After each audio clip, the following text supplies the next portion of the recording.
Guys Radhe Radhe. तो ये देखिए मेरे ठाकुर जी हैं और मैं बताऊंगी आपको कि इनकी छठी आप कैसे मनाएं। तो चलिए मेरे साथ बने रहें पूरे व्लॉग में और कान्हा जी की छठी मैं आपको दिखाती हूँ कि कैसे आपको मनानी है, क्या क्या करना है। तो चलिए राधे राधे दोस्तों। तो आज हम मनाने जा रहे हैं कान्हा जी की छठी कैसे मनाते हैं। ये मैं आपको पूरी विधि विधान से बताऊंगी कि सरल तरीके से कान्हा जी की छठी कैसे मनाई जाती है। तो कान्हा जी की छठी बनाई जाती है छठे दिन, जब बच्चा जन्मता है तो उससे छठे दिन हम छठी मनाते हैं। तो इस साल हमने जन्माष्टमी मनाई थी 16 अगस्त को। 16 अगस्त के हिसाब से हम लगाएंगे तो 21 अगस्त को हम कान्हा जी की छठी मनाएंगे। तो कान्हा जी की छठी मनाने के लिए हम सबसे पहले तैयारी कर लेते हैं अपने कान्हा जी को मालिश करने की। तो सबसे पहले हम कान्हा जी की कर लेंगे मालिश। तो कोई से भी तेल से आप मालिश कर सकते हैं। मैंने सरसों का तेल लिया है और इससे मैं अच्छी तरह कान्हा जी की कर दूँगी मालिश। बिल्कुल अच्छी तरीके से मालिश करते हैं, जैसे हम अपने बच्चे की करते हैं ऐसे ही मालिश करते हैं हम कान्हा जी की भी। तो बहुत अच्छे तरीके से हम कान्हा जी की मालिश कर देंगे।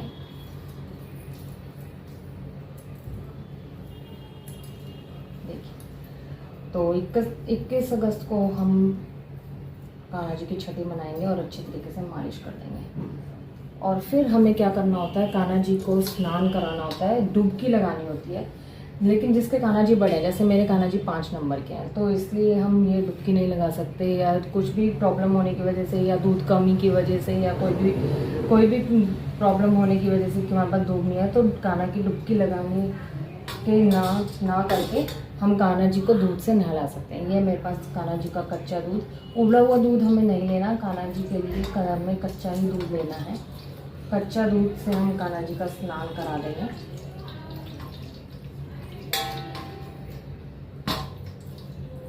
ये देखिए बहुत ही अच्छे तरीके से हम कान्हा जी का स्नान करा देते हैं। पहले हमने मालिश करी थी, अब कान्हा जैसे हम अपने बच्चे को करते हैं जन्मने के बाद, ऐसे ही सेम कान्हा जी की भी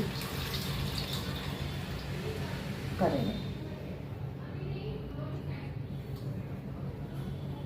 और जो पानी था वो हम पेड़ों में डाल सकते हैं या फिर तुलसी जी में भी डाल सकते हैं, तो किसी में भी आप वो पानी डाल सकते हैं। और अब हम स्नान कराएंगे, अच्छे पानी से स्नान करा देंगे, क्योंकि जो ऑयल वगैरह लगाया था, जो दूध से नहलाया था हमने, उसके बाद हम अच्छे जल से, स्वच्छ जल से स्नान कराएंगे कान्हा जी का।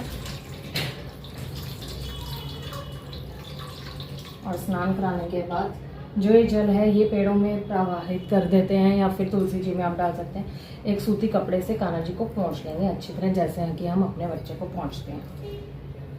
कान्हा जी को बिल्कुल सुखा देंगे एक सूती कपड़े से, अच्छे कपड़े से जो आप डेली यूज़ करते हैं। अभी जल में डालती हूँ तुलसी जी में।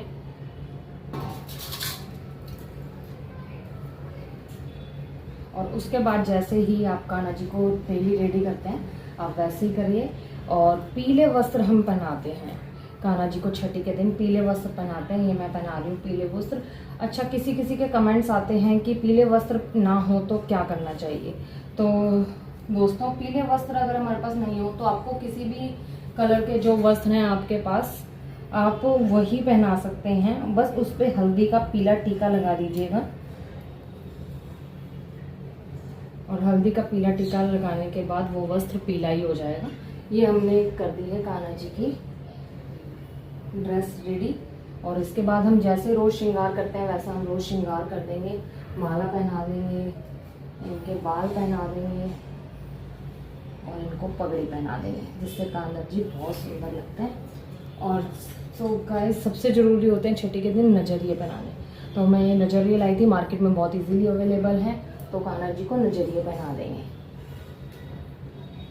आजकल और भी बहुत सारी चीज़ आ रही है, जैसे तगड़ी आ रही है, घोपायल आ रही हैं, तो आप वो भी पहना सकते हैं, लेकिन नजरिए तो ज़रूर पहनाइएगा।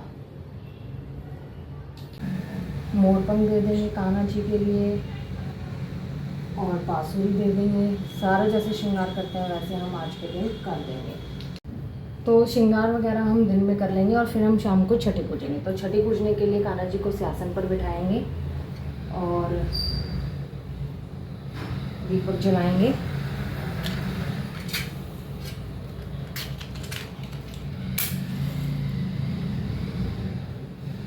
और दीपक जलाने के बाद जैसे हम डेली पूजा करते हैं, चंदन का तिलक लगाएंगे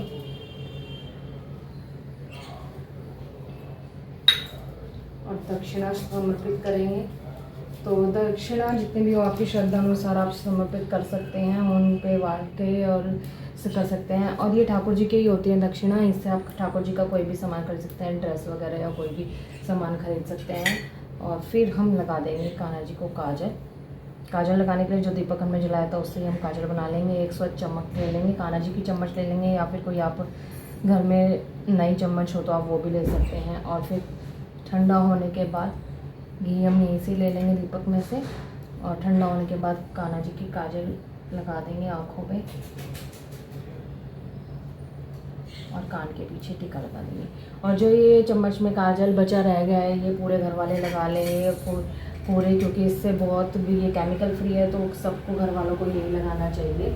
इसके बाद हम कान्हा जी को भोग लगाएंगे। तो ये सारा कुछ ठाकुर जी को हमने तैयार किया था दिन में, लेकिन जो भोग लगता है कान्हा जी की जो छठी मनाई जाती है वो रात को मनाई जाती है। तो रात को हम करेंगे और भोग लगाएंगे हम कढ़ी चावल का, क्योंकि कान्हा जी को कढ़ी चावल बहुत ही ज़्यादा प्रिय थे। तो हम इस दिन कढ़ी चावल बनाते हैं। और कुछ मीठा भी बना लीजिए, जैसे हलवा या चीनी, या अगर आप कुछ भी नहीं बना सकते, मिठाई भी नहीं बना सकते, तो आप खांड भी भिगो सकते हैं, खांड बूरा भी दे सकते हैं कान्हा जी को मीठे में।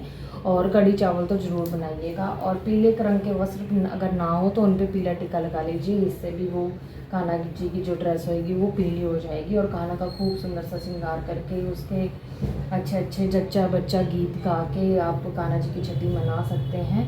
वगैरह लगा के सब कुछ करके कान्हा जी को झूला ज़रूर झुलाए। छठी वाले दिन कान्हा जी को झूला ज़रूर झुलाते हैं।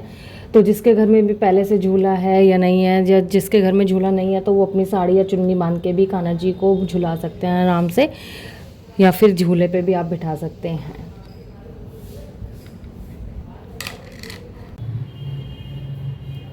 और देखिए कैसे लग रहे हैं मेरे ठाकुर जी, ये भी आप कमेंट सेक्शन में बताइए। और किस किस को मेरी ये वीडियो समझ आई और किस किस के लिए लाभदायक हुई, तो ये आप सारे मेरे को कमेंट सेक्शन में बता सकते हैं कि और आपको नेक्स्ट क्या जानना है, ये भी आप मेरे को कमेंट सेक्शन में बता सकते हैं कि कान्हा जी की छठी के लिए और क्या क्या कर सकते हैं, या फिर आपका कोई अपना सुझाव हो मेरी इस वीडियो के लिए तो वो भी आप बता सकते हैं। तो राधे राधे। छठी पूजने के बाद हम कान्हा जी की आरती कर देंगे। और आरती करने के बाद तो कुछ लोग कहते हैं कि हमारे घर में लड्डू गोपाल जी नहीं हैं, तो जिनके घर में लड्डू गोपाल जी नहीं है और जिन्होंने जन्माष्टमी मनाई है, तो वो जिन्होंने जिस भी स्वरूप में उन्होंने जन्माष्टमी मनाई थी उसी स्वरूप में छठी मना सकते हैं। और बहुत ही हर्ष और उल्लास के साथ जच्चा बच्चा गीत गा के भजन कीर्तन करके आप कान्हा जी की छठी मनाएं। और कैसी लगी आपको मेरी ये वीडियो, ये कमेंट में ज़रूर बताएं। राधे राधे।